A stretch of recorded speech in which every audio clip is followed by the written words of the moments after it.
example is actually from our textbook. This one is page 286, number 4A. So it says to calculate the standard deviation in the following scenario. So on a fishing trip, the lengths of the fish caught are as follows, and we got a bunch of numbers here. And these are in centimeters, I'm assuming, or inches, I'm not totally sure. It doesn't really matter anyway. So let's work out the standard deviation and the variance of these numbers, okay? So the question is this a population or is this a sample? Okay. I know the answer in the back of the book for this particular question. It is definitely treated as a population, and the reason I think they treat it as a population is because this is all of the fish that they caught. So it's the entire amount of fish they caught. This could easily be interpreted as a sample type question as well, because this is a sample of the fish out of the lake, right? But because I'm examining the group of fish that I actually caught and I'm using all of them, let's use population for this example, okay? So let's get started. So the first thing I have to do if I'm working out standard deviation is, again, I'm going to look at my formula. So a population standard deviation formula looks like this. It's sigma equals the square root, the square root of all of the x's, the sum of all of the x's minus the means squared all over n. So I need certain things first. I definitely need my mean, and I'm going to figure that out first of all.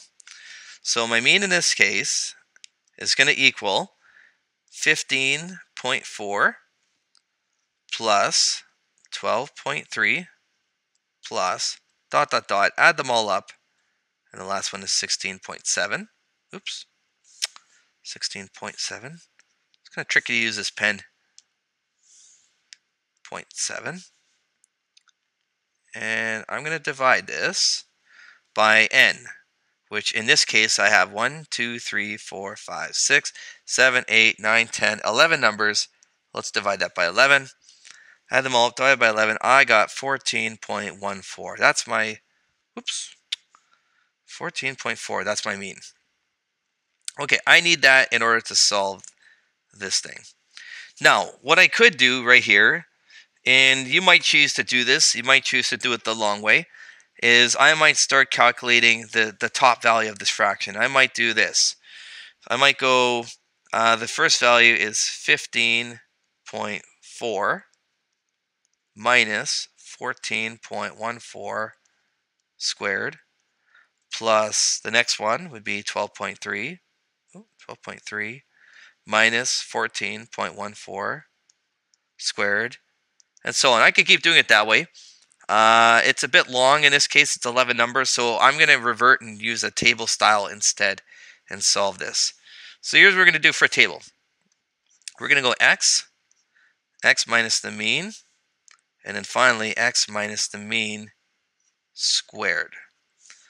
So let's write out all of our x values first.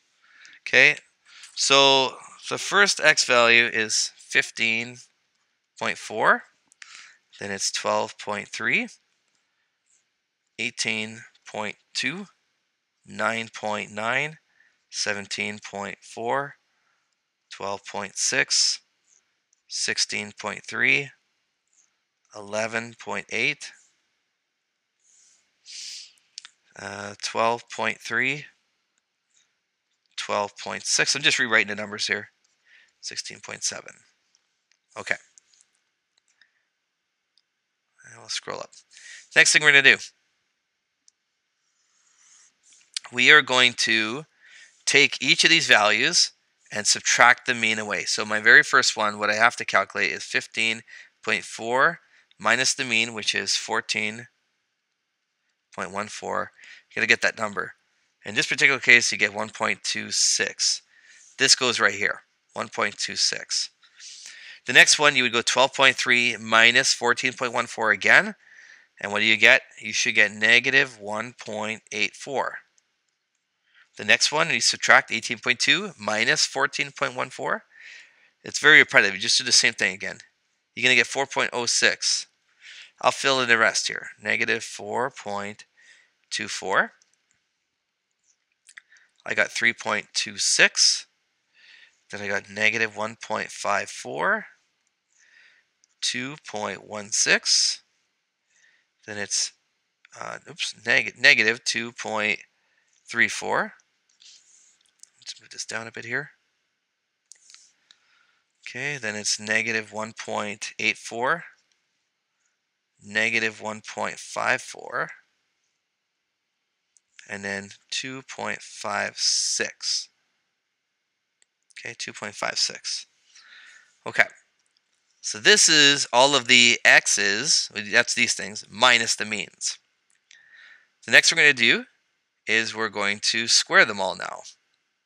So the first one, what I would do here is I would take the 1.26 and put that thing to exponent 2. Okay, when you do that, you're going to get 1.5876. Okay, so that's the number that goes right here, 1.5876. And I wrote 4 decimals here.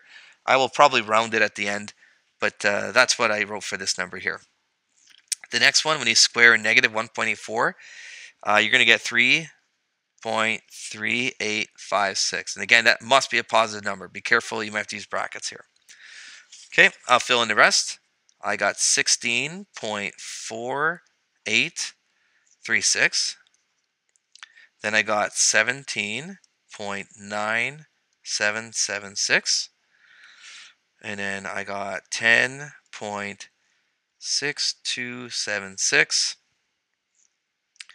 2.3716. 4.6656. Just going to move this down a bit here. Okay, then I got 5.4756. Then it's 3.3856. And then 2.3716. And the last one is 6.5536. Okay, so that is all of the x's minus the means squared. What I've got to do next is I've got to add those all up. So the sum of all of the x's minus the means squared, that's going to equal to, add up this entire column. Add up column 3, take your time. I ended up getting 74.8856. That was my total there.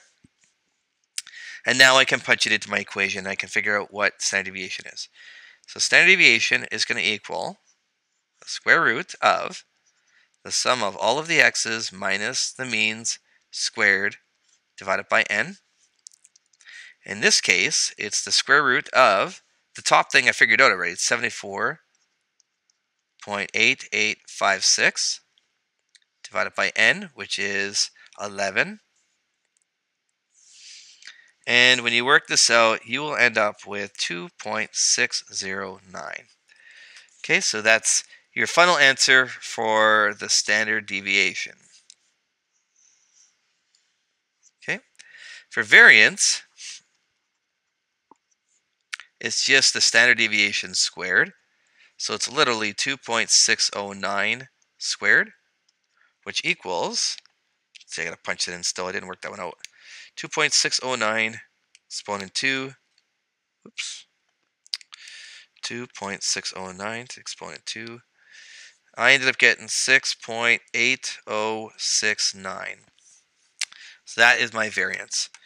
So this is just another little example of how to do standard deviation. I would use a table. If it's anything more than about 4 or 5 numbers, I would use a table.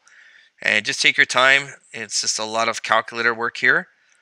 Hopefully it makes sense, and hopefully you worked it out and you got the same answer that I did. And yeah, this is just a quick example of standard deviation.